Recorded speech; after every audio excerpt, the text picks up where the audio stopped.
मला एक जमिनीविषयी पर्यावरण प्रेमींनी एक मशाल मिरवणूक काढली आणि सीएमआनूय आणि तुम्ही प्रयत्न करून ॲश्युरन्स दिले की जमीन झोन बदलतले म्हणून असा तशी जमीन कर काय आला पुढे पळय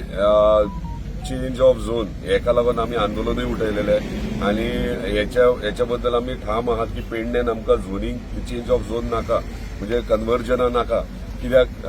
जे निसर्ग पळोवपाक ट्युरिस्ट येतात ते निसर्ग तशाक तशे उरपाक जाय जर कसलेय डेव्हलपमेंट करतात तो इको फ्रेंडली जावपाक जाय जेणे करून बरे क्वॉलिटी टुरिस्ट येवपाक जाय त्या प्रमाणे आम्ही आमचे प्रपोजल दिल्ल्या प्रत्येक असेंब्ली सेशनाक म्हाजो एकट्याचो एकूच आमदार आसतलो जो मांडटा की कन्वर्जन नाका म्हणून स्पेशली माझ्या मतदारसंघात त्या प्रमाणे आम्ही ऑनरेबल टीसीपी मिनिस्टराक निवेदनूय केल्लें आहा हांवें रिक्वेस्टूय केलें की जावचें न्हू आणि जर त्याच्या डिपार्टमेंटाने जर केला आसा जाल्यार ते ऑन सायड येवन चेक करपाक जाय की तो एनडीझेड आसा की ना बाबा तो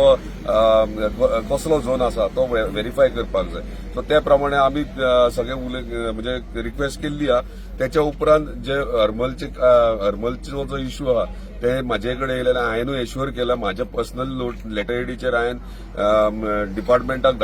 ऑब्जेक्शन धाडला की सगळ्यांचे जे ऑब्जेक्शन आख्या गांवचे ऑब्जेक्शन आले ते घेवन कव्हरिंग लेटर माझे घेऊन ऑब्जेक्शन दिल्ले आहात त्याच प्रमाणे त्यांच्यानी ऑनरेबल चीफ मिनिस्टर निवेदन दिलें आनी ऑनरेबल चीफ मिनिस्टर तांकां एश्युअर केला की हे कन्वर्जन कशा भशेन कॅन्सल जातलें आनी थंयसर जावचें ना आनी हांव ठामपणे तेंच्या फाटल्यान आसा आनी 100% जोपर्यंत ते कॅन्सल जायना तोपर्यंत हांव तेंच्या फाटल्यान आसतलो आनी तेंच्या सपोर्टाक आसतलो. थँक्यू.